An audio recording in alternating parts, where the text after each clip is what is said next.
All right, all you positive heads. On this week's Soul Share episode, I'm very excited to have Chris Mirabile here with me on the show. Chris is an internationally recognized longevity expert and the founder CEO of NOVOS, the world's leading consumer longevity platform. Super excited to have you here. Hey, Chris, welcome to the show, my friend. Hi, Brandon. It's great to be here. Yeah. This is an exciting path for us to go down on the show. I've been saying for a long time that I've said it many times on the show. Aging isn't optional, but getting old is, and I think that's very much in your wheelhouse of what you do and how you actually bring that really to life in a tangible way. So I'm so excited to hear more about your work. And before we dive too deep, I would like to start with my cliche opening question, which is this. You're in an Okay. elevator. The woman next to you looks over, says, "What's your passion?" You got 10 floors to answer. What do you say? Say living life to its fullest and living in the moment as much as possible. So appreciating the time we have on this earth. It's a beautiful place and full of beautiful experiences and people and relationships and so on. And I want to make the most out of that. And so that's part of the reason that I got into longevity is because I wanted to maximize my ability to not only have as long of a time that I could do this, but also maximize my ability to truly experience and be like ever present in the process. Yeah, I think you're touching on something so important. It's like, um, I always jokingly say, I think the universe leaves you breadcrumbs so often, and we talk about that a lot on the show, synchronicities and so forth. And my initials are BBB, and I'm really good at doing. And so I think that was by divine design, like, hey, your job in this life is to learn how to be more present, the gift of the moment, and Mhm. not always, projecting into the future or worried about the past or anywhere but in the gift of the present, right? And so working very hard on that myself. So, and made a lot of progress, I'm proud to say. But That's great. yeah, if you would, Chris, um, if you would share whatever feels relevant. I know you have quite the backstory, what has led you onto this path that you're on, and whatever feels relevant to share to give us some context for how you got here. Sure. So it goes back to my childhood. When I was 12 years old, I became interested in health and fitness and exercise. And admittedly, it was motivated by me being somewhat of a shy kid, but wanting to be attractive to the girls in elementary school. And so I started doing pull ups and push ups and getting into good shape. So I was doing it from an early age. And so it came as that much more of a surprise to me when I was 16 years old, only 4 years later, but living a much healthier life than my classmates were, when I suddenly had a seizure in New York City on a school trip. And I woke up with blood all over my shirt. And it turned out I had severed my tongue, and it was caused by a brain tumor. And How old? I was 16. Wow. Yeah, and so I had to wait for my parents to get to the emergency room to give them permission to do the CAT scan. But the doctor came into the ER and presented the news to me and my parents and said, "We found a large mass above your left ear. You have a brain tumor." And it was the single most intense emotional experience of my life, hearing that and Yeah. staring into my mother's eyes. It felt like I had never had an experience like this. In fact, I've never had an experience like this since, where it felt like thousands of words were being communicated to each other just by looking in each other's eyes without even saying a single word, while our eyes were swelling up with tears. Um, and she held my hand, and after I kind of regained my composure, I was brought to another hospital. And a few days later, after a series of tests and procedures, they went on to operate on my brain. And fortunately, they were able to successfully remove the tumor. But it was a transformative event in every sense. It transforms my perspective on life. It changed what I would do with my time. For example, I had previously been on the football team and began experimenting with drinking some beer with my classmates. And instead, I would spend a Friday night writing poetry in the woods and journal entries, and really just becoming more in touch with myself and life and what I wanted from it. And one of the things I came to appreciate, for example, which I don't think I would have ever experienced this if not for that event, was I grew an appreciation for the pain and the frustration that I was feeling. Because one thing I didn't mention is that after the surgery, there was a long recovery period, and I was also on anti-seizure medication, and it made me dumb. Like, there's no other way to put it. I became dumb. Like, I couldn't remember a sentence that my tutor would read to me. Wow. 2 seconds later, she'd say, repeat what I just said, and I couldn't even remember it. Wow. So that frustration, having done very well in school prior to suddenly not even being able to remember a sentence, Wow. and then the physical pain that I experienced as well, I grew an appreciation for it. So things that normally we want to escape as quickly as possible, like we are programmed, rightly so, to not want to be frustrated, to not want to feel any pain. But I was able to reflect on that and feel appreciative that I was still alive to be able to feel that pain. And being alive to feel that pain, in my mind, was far better than to not even being alive at all. Yeah. And so these perspectives came to me from the experience. And one of the things it also did was planted a seed in me from an early age to be cognizant of what health truly is. It's not simply about being in good shape and impressing my classmates in school. It was actually avoidance of disease and optimizing our biology so it functions as it's intended to. Great. And I came to realize that when I was, at that point, 16. But that seed has blossomed into what I'm now doing with my life and my career, which is focusing specifically on longevity. Yeah. Wow. What comes to mind for me, Chris, is you probably are familiar with Tony Robbins, I imagine, and have heard Sure. he had a similar trajectory as a really young guy. I think a brain tumor that actually led to him growing as, he's like such a big guy, and like he was small, and then he got this brain tumor, and it was a whole journey, but it was similarly like transformative in leading him to do the work that he does.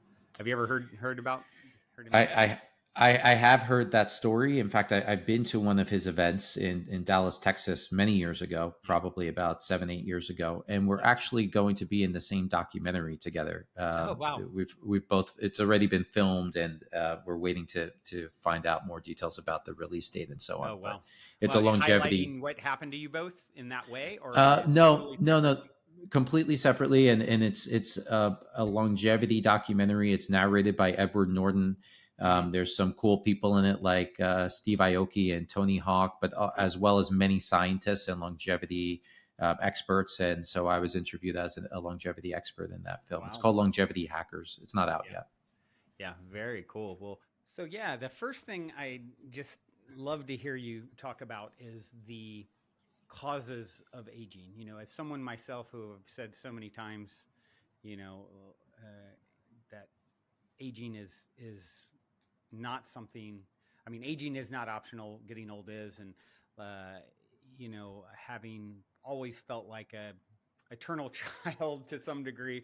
I still think I'm 21 and I'm about to turn 50. I can't even believe that, and people are always really surprised by that. So, what are the causes? Why have I been blessed? Is it my mindset? Is it my genetics? Is it a combination? Yeah, I just love to hear. I know you talk about the 12 hallmarks or root causes of aging, so I'd love to hear from you. What those are.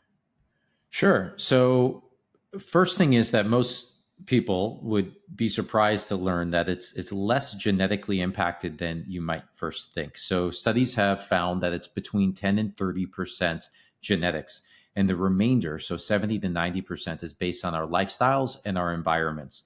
Of course, there are exceptions to that. Some people have genetic anomalies that lead to very young people passing away very early for a genetic reason.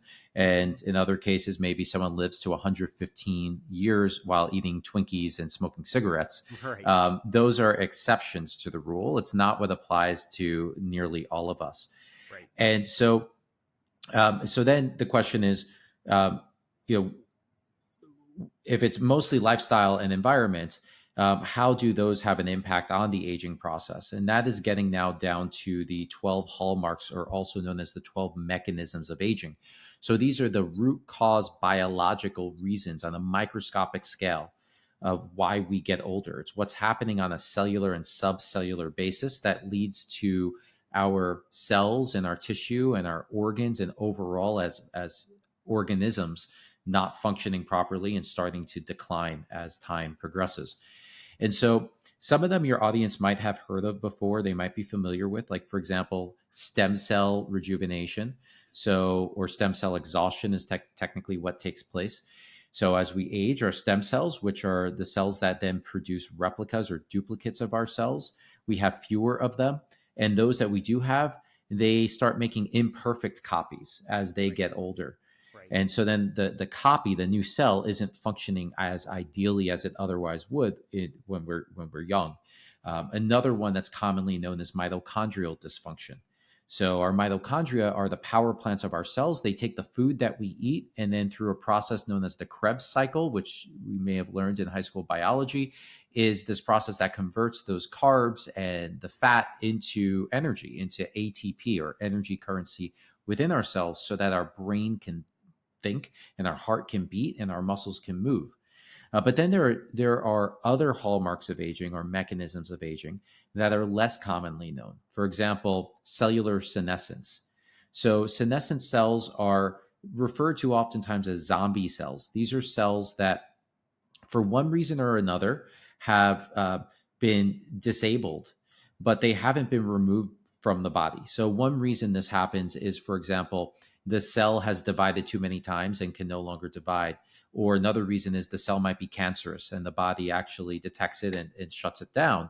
So, overall, it's a good thing. But the negative part is senescent cells release inflammatory molecules that cause stress to nearby cells, and then those cells become more likely to turn senescent as well. And Mm. so the process, just like all of these mechanisms, they increase exponentially. And part of the reason they increase exponentially is because they all feed off of each other. So, for example, senescent cells produce these inflammatory molecules. Well, inflamaging is also one of the 12 hallmarks of aging, right? And so inflamaging is a little bit different than inflammation. It involves inflammation, but inflamaging is this increase in inflammation that takes place as we age. So imagine when we're young, it's like a whisper, and then it turns into a more of an audible tone, and then eventually it becomes very loud. And that's an analogy for what happens to this inflammation as we age. And so senescent cells can contribute to that inflammation along with others. So they all feed off of each other, and that is part of what leads to this exponential decline in our health. It's part of the reason why our risk of death doubles approximately every 7 to 8 years. Um, as we age, our chances of surviving is going to be cut in half, essentially, unless we're doing things that can kind of slow down that process and make sure that you are the exception and you're actually outliving your peers. Yeah. Wow. Inflammaging. Interesting. Um, yeah.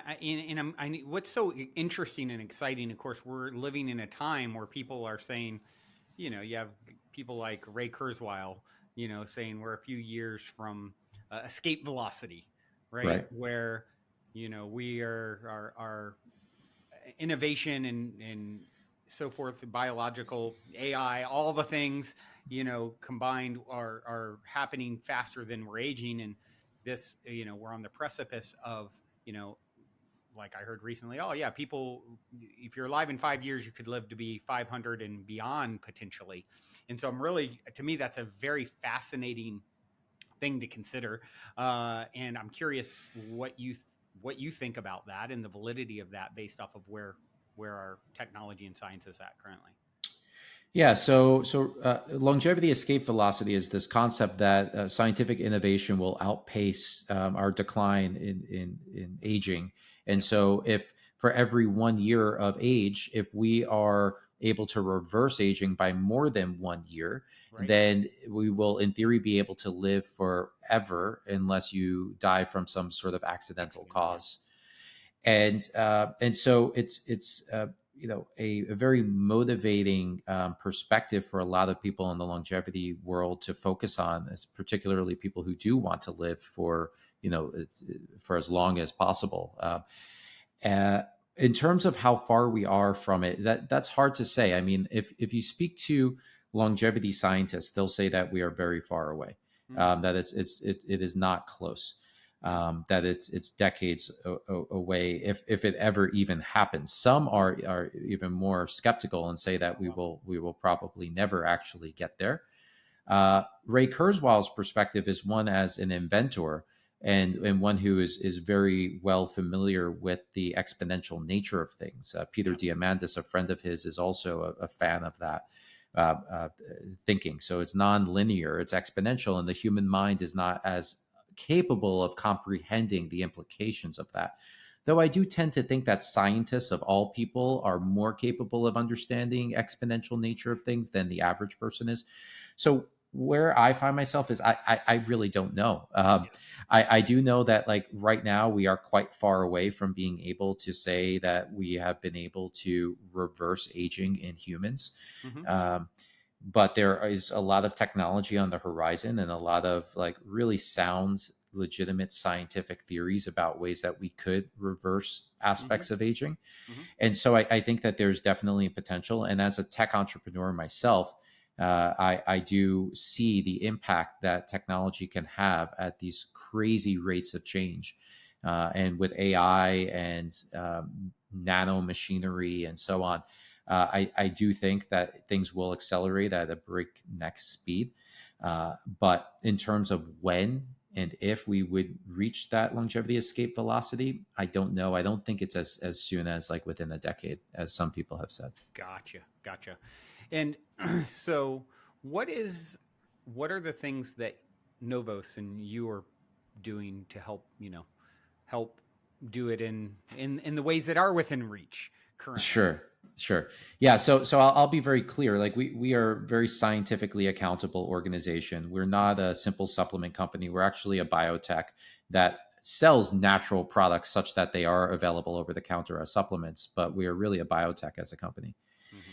And so we don't claim that we can reverse aging. What we do claim is that we can counteract aspects of aging, including mechanisms of aging, and that we can potentially even slow down the rate of aging, which we have some evidence to point to.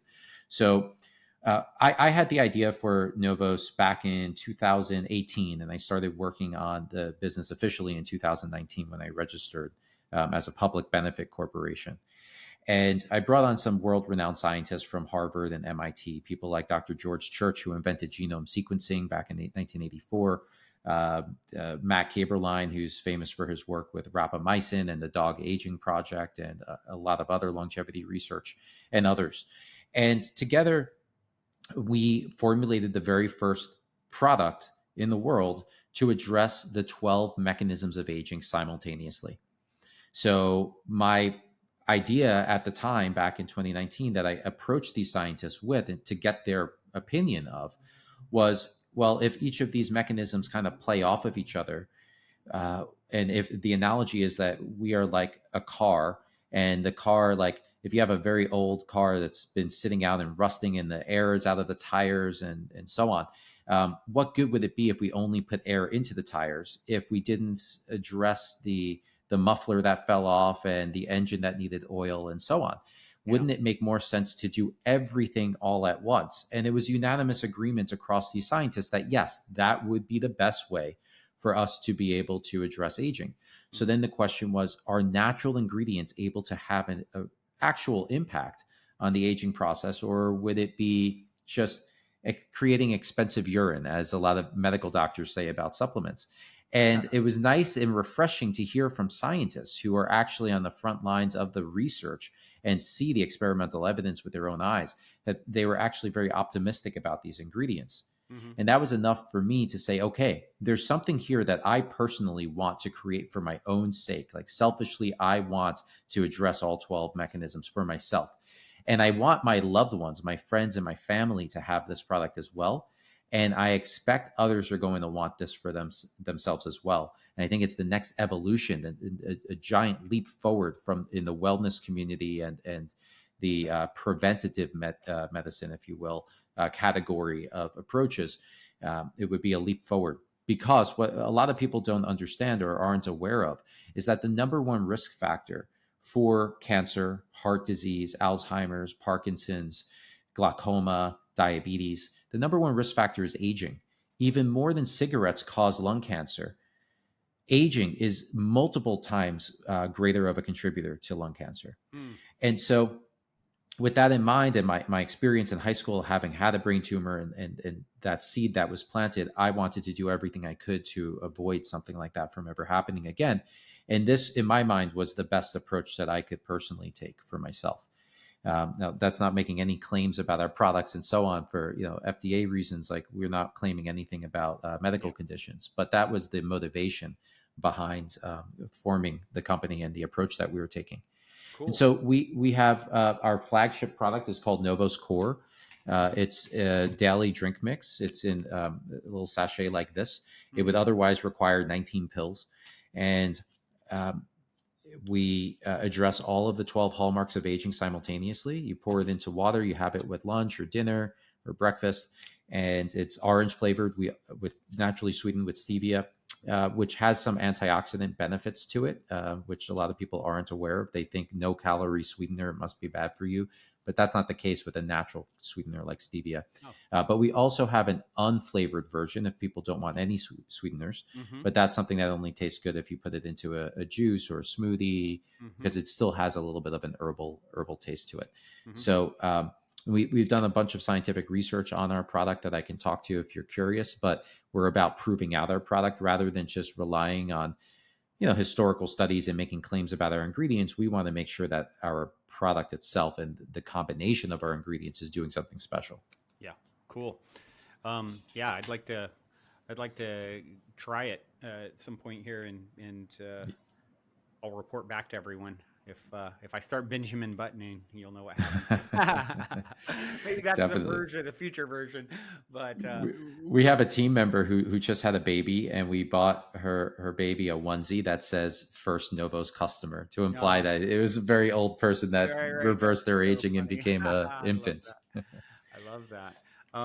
Cool. Yeah. I mean, I instantly think of. I love the idea that it's because it can be a bit overwhelming, right? Like, oh, I need to take this and NMN and that, and resveratrol and whatever the things are, and getting them all. And so, if I'm understanding, you've kind of put it all into one simple drink that you can have daily, and get. Yes, we did, but we did more than that, right? So most supplement companies will just research, trending longevity ingredients and say, all right, let's combine it all into one formula Mm-hmm. without a complex, sophisticated understanding of the mechanisms of aging and how, for example, you might overdo it on a specific biological process. For example, hormesis, right? Hormesis is this idea that when you put a little bit of stress on human biology, it actually comes back stronger and more resilient. That's why when you exercise, you build muscle and Right. cardiovascular health. Well, you can also have too much of a hormetic dose. And some of the ingredients that are have longevity benefits do so largely because of hormesis. Putting a little bit of a toxin in the system then leads to the body coming back much stronger and more resilient.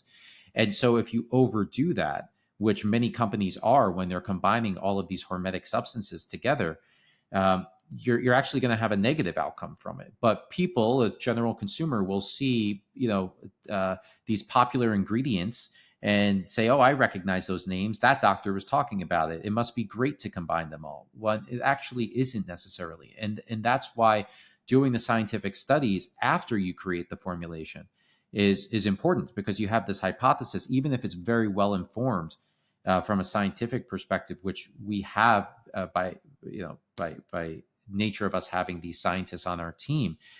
Even then, you still need to test it, and most companies don't have the scientists to be able to inform them in the first place, much less invest the money into proving their formulas out. And we've done this in a wide range of studies. For example, looking at DNA damage, looking at cellular senescence, looking at a process called oxytosis ferroptosis, which can lead to Alzheimer's and cancer, looking at cellular inflammation, looking at lifespan studies in animal models and showing that we can extend lifespan, and even in humans, looking at being able to increase decrease the pace of aging, looking at the epigenome, which is a whole other can of worms we can get into. But we've done all of these studies and more to be able to prove out our formulation, which most companies don't even do a single study. Cool. I love that. What are I mean, I know you've touched on a little bit. Can you rattle off all the causes? I know you said 12 Sure. main causes. Yeah, I'd love to hear them all. Sure. Mitochondrial dysfunction, we talked about. Cellular senescence, we mentioned. Loss of proteostasis. So, this is the folding of proteins. And in order for a protein to function the way it should, it needs to be folded properly. Proteins, most people aren't aware, but these are the messenger molecules within our bodies. Practically every prescription drug is actually a protein. And so, as we age, the proteins don't fold properly, and then they don't perform their function properly. So they're not communicating as well with each other, which leads to the next, which is altered intercellular communication. So our bodies are these like really vast, complex networks where all of the cells are in communication with each other in one way or another. And as we age, they aren't able to communicate as well to each other. So they're not synchronized as well. And then naturally systems start to break down if they're not communicating as well, right? Yeah, right. We know this in relationships. We know this in governments. I mean, it's the same thing in our All body. You election, need that right? communication. Yep. Genomic instability. So this is one that's commonly thought of as being the cause of aging, which is DNA damage. And this is based on a theory back from the 80s and 90s called the free radical theory of aging, which is what scientists once thought was the sole reason we age is DNA damage. It's since been shown that this is just one out of 12 different reasons we age, and it is a causal factor, but there's multiple other things that we need to consider when it comes to the aging process and slowing it down or possibly even halting and reversing it. Epigenetic alteration. So I mentioned that the epigenome and biological aging just a few minutes ago. So the epigenome is this layer that sits on top of our genes, and it's which genes are turned on or off. And as we age, certain genes that aren't supposed to be turned on turn on, and vice versa. There's also patterns that emerge based on our lifestyles. So, for example, if you go out in the sun and you get UV exposure and your body starts to tan and produce vitamin D and so on, a certain set of genes are going to turn on to enable all of these processes to take place, as well as to repair the DNA damage that takes place from sun exposure. So that's an epigenetic effect that comes from the environment, right? And so as we age, there are alterations that take place that ideally weren't taking place and can reflect how old you are biologically.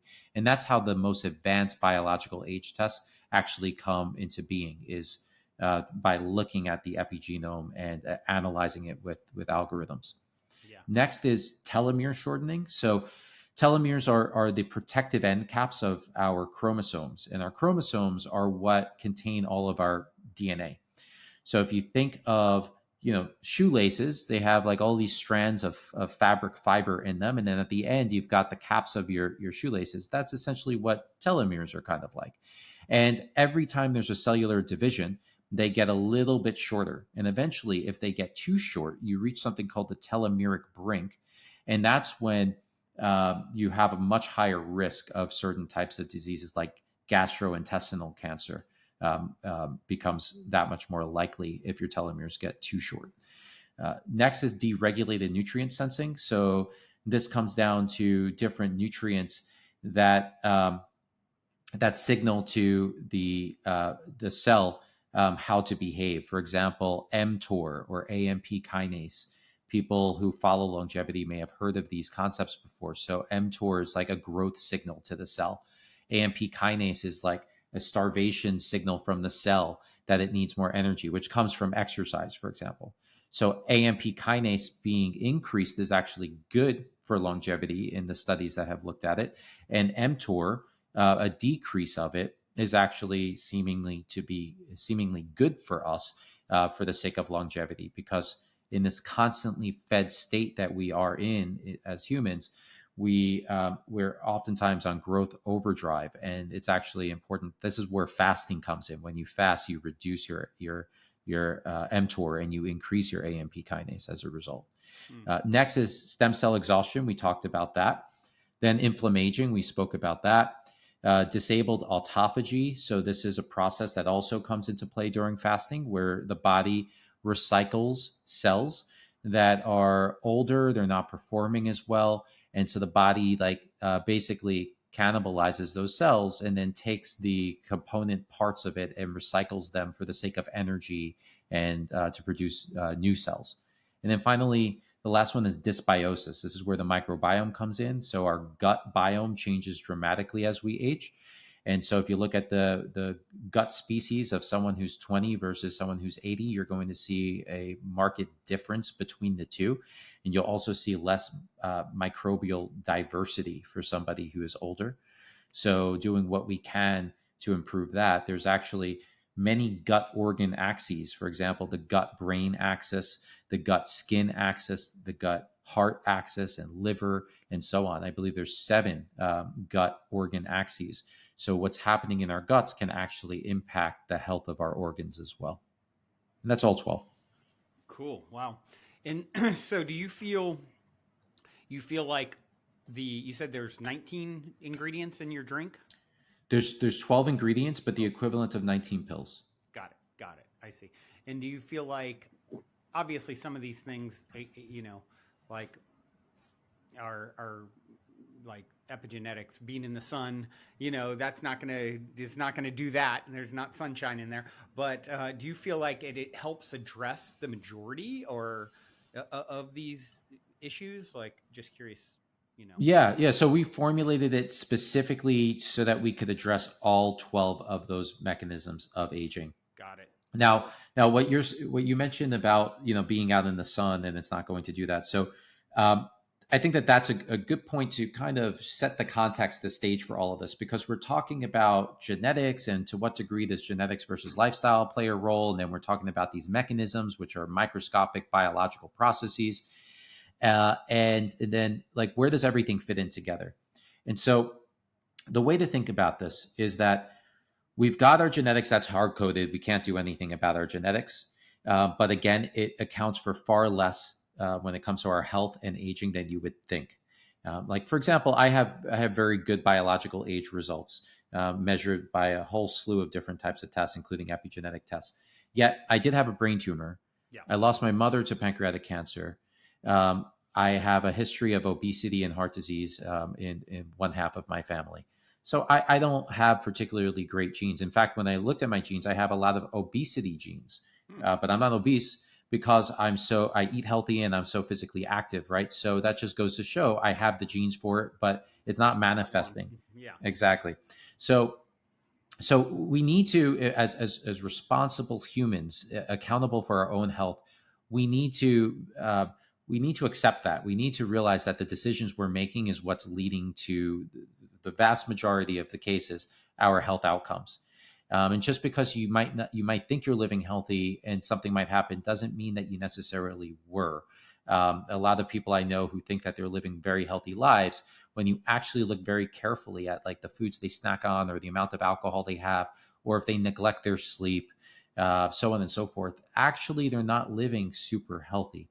Sure. And so Novos's formulations are one slice of the longevity pie. Then you've got other slices. You've got nutrition, and that includes not only the foods you eat and the foods you don't eat, but also the timing of those meals and the number of calories that you're having and the time that you don't spend eating.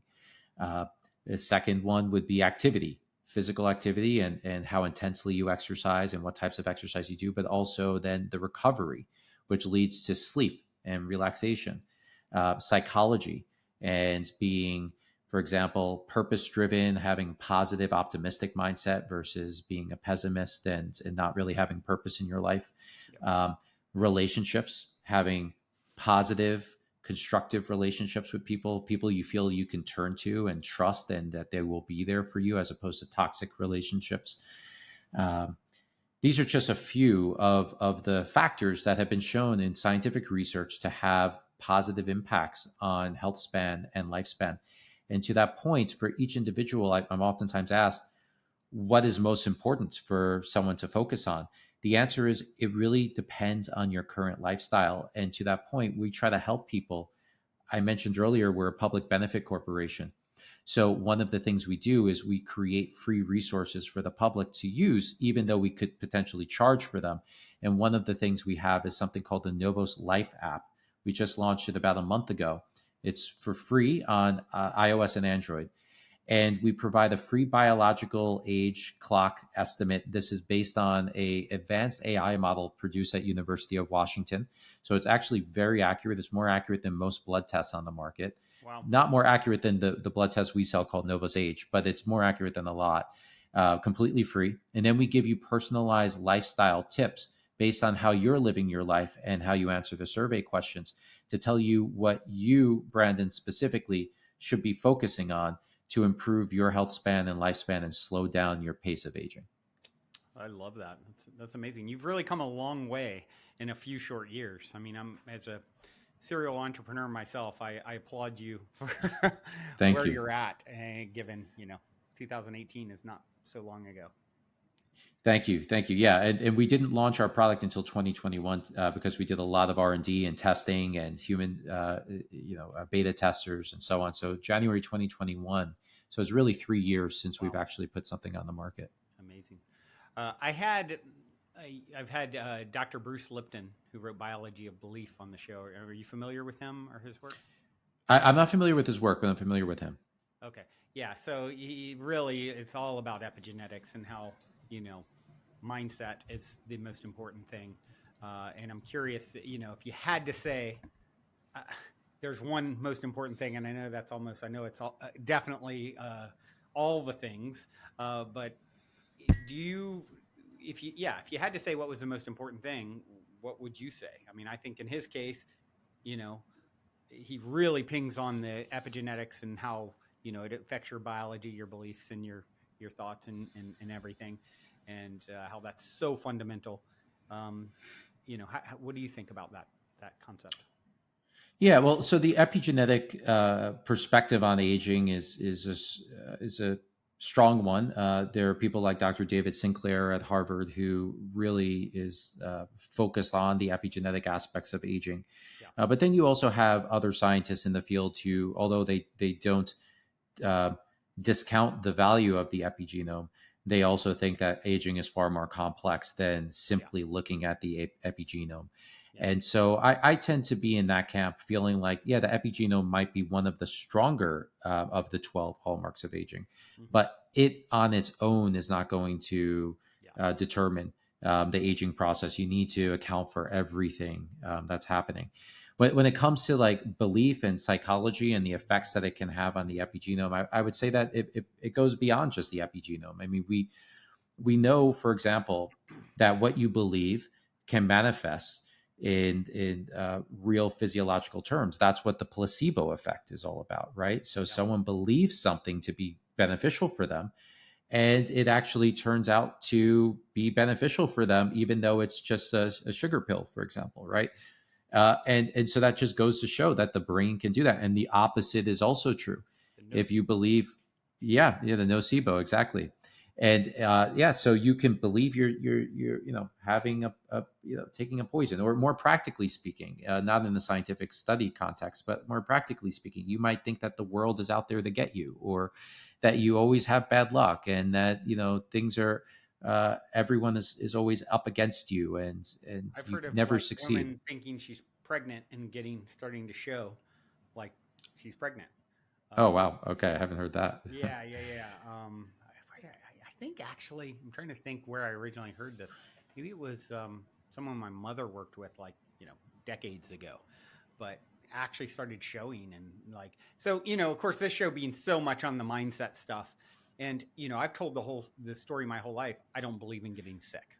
Right. I just made that up when I was like 17. And, I just, if someone has the flu or, oh, yeah, I don't get sick, and I can't say I've never been sick, but the amount of, I don't have aches or pains. I have never been in a hospital. It's really, my firsthand experience.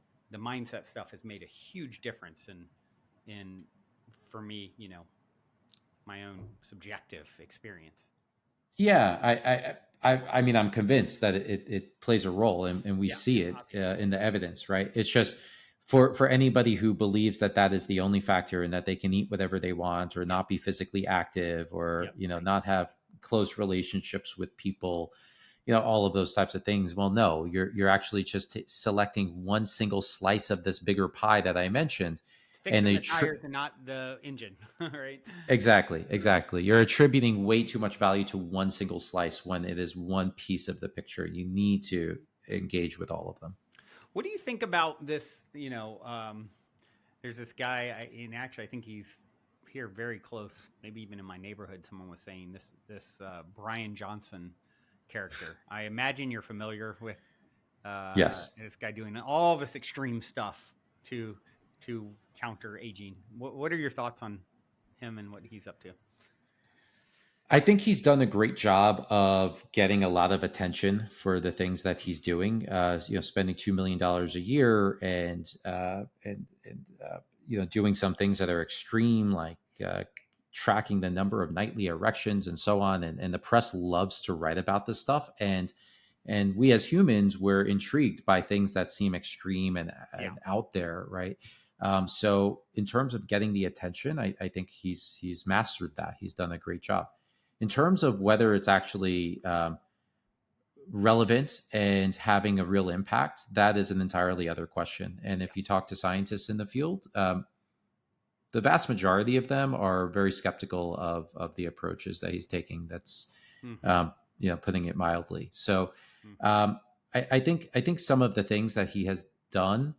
Um, for him to self experiment, that's one thing, but then to put it out there for the public as if they should be doing it as well, I think it's entirely different. So I'll give you an example. He has a calorically restricted diet, which makes Mm-hmm. perfect sense. We do find that people with calorically restricted diets tend to live longer, healthier lives.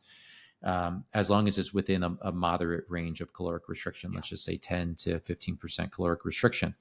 Um, One of the reasons that probably happens is because hormone levels are down regulated as a result. So if you're not getting enough calories, your body is not setting a preference for testosterone production and for growth hormone production, for example. And so those levels decline naturally. It's probably part of the reason why health span and lifespan extends.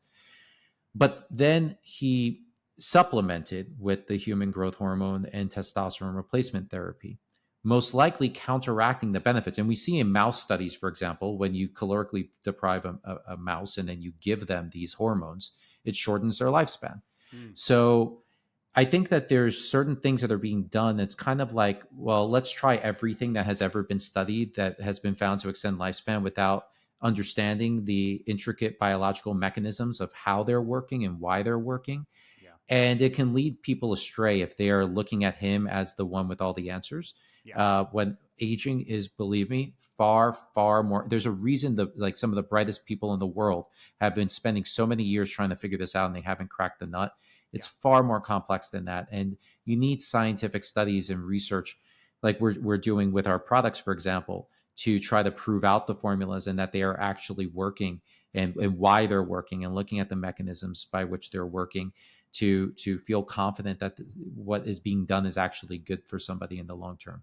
Mm-hmm. But what he's doing for his own sake, I completely support that. If someone wants to experiment for their own health, I'm completely Yeah. Guinea behind that. pig and report back to us. Let us know. Someone's got to do it.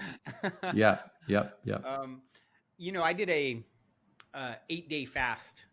What, last fall, winter, November? Yeah. And it's funny because I did, it's something that I've wanted to do. I'd done a 3 in the past, and I did 8 days, and I got talking to my uncle about it, and he started, trying to tell me how it wasn't good, and we kind of went back and forth. So you mentioned fasting, but I'd just love to hear you speak a little bit about, there's a camps that argue against it in some way, and I feel like more for it at this point, but I just love to hear your thoughts on it. Yeah. So first of all, that's very impressive. You hit 8 days. I've never gone as long as 8 days. So It yeah, was definitely a feat. yeah. Hats off to you. So I guess there are two perspectives on prolonged fasts like you did. One is that when we look at these different mechanisms of aging and we look at it on a biological level, it makes a lot of sense to do a prolonged fast. Like there's a lot of health benefits that come from it. For example, your immune system essentially like breaks down during that period because you don't have enough energy to support it. So first of all, if you're doing it, be careful that you're not going to be like on an airplane or in a Yeah. gym or in a children's playground or something, right? Right. You Right. want to make sure that you're taking care of yourself and in a very clean environment. But once you start eating again, your immune system rebuilds itself. And there are anecdotal reports. I don't know if there's published studies on this, but there are definitely anecdotal reports of people that have like autoimmune disorders that when they do prolonged fasts, that their symptoms abate for a pretty significant amount of time before they start to recur. So there's that aspect. For example, there's also autophagy, which we mentioned as one of the 12 mechanisms of aging. That's how you're feeding yourself during that period. That's how you're surviving. Right. So that like upregulates tremendously. AMP kinase goes up, mTOR goes down. All of these things we mentioned.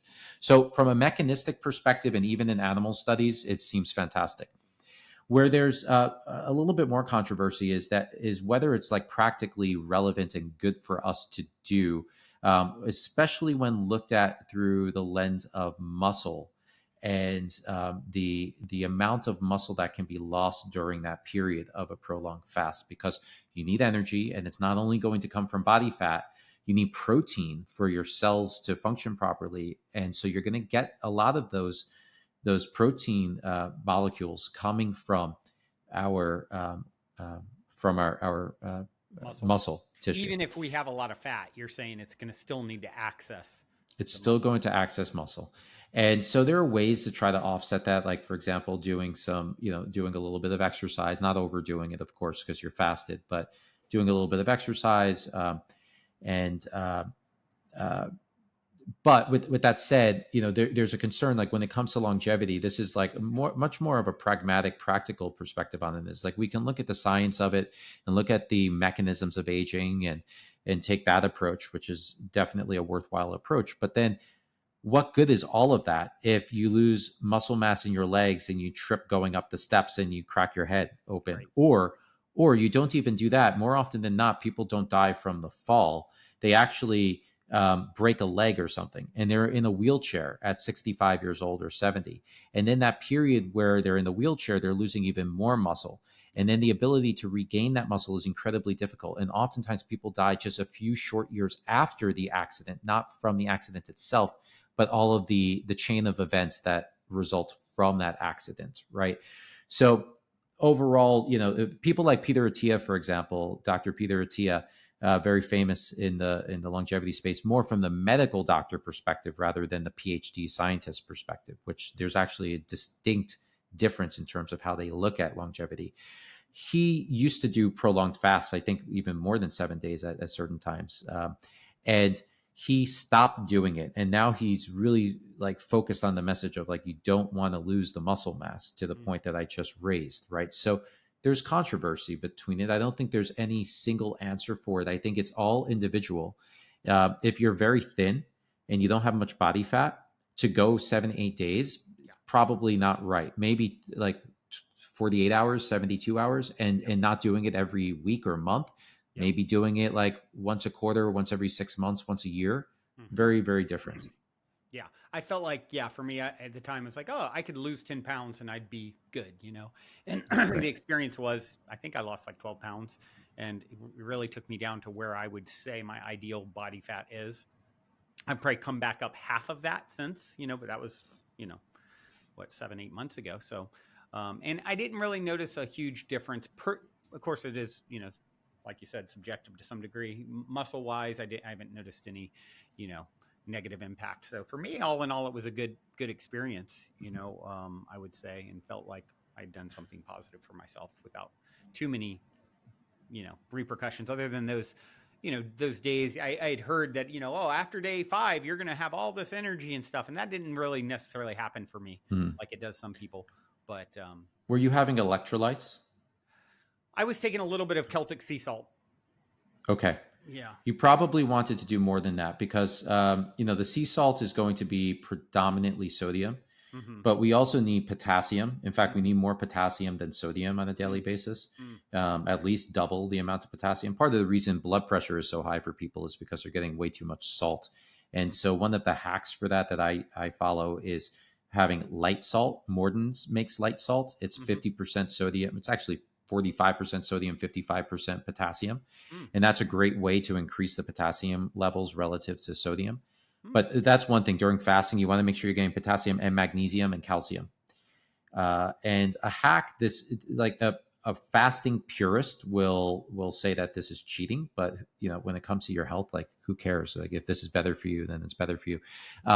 Some people will take exogenous ketones. So they'll take ketone salts. So you go into ketosis when you're doing a prolonged fast, right? So we Yeah. all know that ketones can actually be ingested, and oftentimes they're binding the ketone with a salt. So that Mm-hmm. salt can be sodium, potassium, calcium, magnesium. And you can find on Amazon some trusted brands that have a blend, for example, of all of those salts. And as long as you're getting a good ratio of them, Mm-hmm. that's a way that yes, you are technically getting some calories, but it's keto calories. They're Mm-hmm. ketones. They're not proteins. They're not sugars. So they're not going to knock you out of your fast.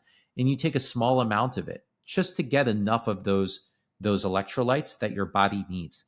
And I bet you would have felt better and more energetic during that fast Mm-hmm. if you had enough of these electrolytes that your brain needs to really function properly. Yeah, I took some notes there because I think something I may try again here, by the end of the year, and that might be a good next level test. If you're gonna do it again, another suggestion is go into ketosis before starting the fast. So if you're eating carbs in your diet, which I do, I follow a Mediterranean diet. Mm-hmm. Uh, but if I was going to do a fast, I would start cutting out all of the carbs, Mm-hmm. and having moderate protein, higher fat, Mm-hmm. because at that point you go into ketosis, and then going into a fast is far easier than when Yeah. you're having carbs and your blood glucose is kind of fluctuating throughout the Yeah. day. Yeah. Yeah. Yeah. Totally. Very cool. Well, wow, we've gotten almost to an hour. Surprising that fast hour. Curious if you would, just to shift gears as we wind down here.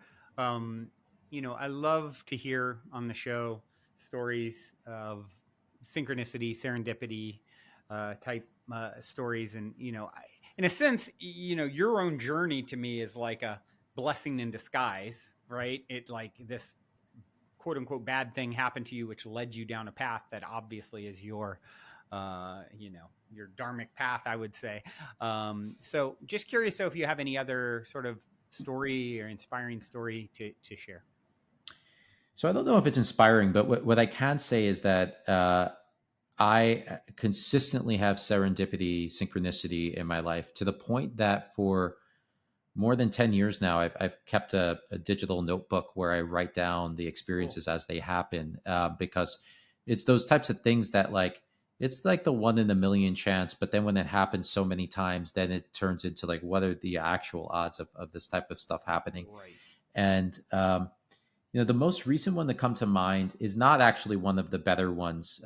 It's actually, this might be less than a one in a million, or more than a one in a million chance of happening, but it's still nonetheless, it was interesting to happen. So I just over a month ago, I went to San Francisco to meet with an investor that had invited me out to Silicon Valley, and so I had that meeting with her, and then a couple of weeks later, I went to Germany for a conference that I was speaking at. And I was invited by a friend to join him at a dinner. And the dinner had, whatever, 20 people at the dinner. And sitting across the table from me was the woman who had Oh invited wow. me out, who I had met for the first time in San Yeah. Francisco. And now, just like basically 2 weeks later, I'm Across the seeing world. her across the world. Yeah, and for her, it's even further. I mean, going from California to Germany is that much further than Yeah. it is Right. from the East Coast. And then, as if that wasn't enough, the woman sitting next to me started to talk to me and ask about my business and ask about like where we're being sold. And I told her we recently got picked up by Erewhon, and there's Right down the another road from me. retailer right down the road. And there's another retailer that I can't disclose right now, but I mentioned that retailer, and she says, "Do you know this woman, Julia?" And I said, "Yes, actually, that is my point of contact at that retailer." Hmm. And she's like, "Julia is actually staying at my place in London next week. We're very close friends." And it's just like, Serendipity. that's serendipity, small world phenomena, but that's for those two things that happen at the same event.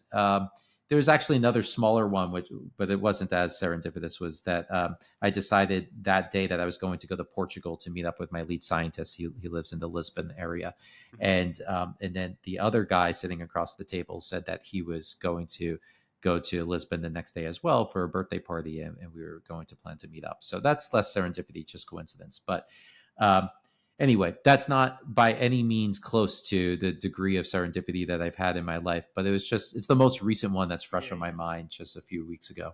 Yeah, it is definitely qualifies. It's beautiful to see. I love just hearing how those breadcrumbs are laid out for people, and seeing how you know that which is like unto itself is drawn, and things when you're meant to come together with someone. There's something more going on that is leading us, and it definitely brings a lot of comfort. I think to know like okay, we figured out some things, but there's a lot we still haven't figured out. So.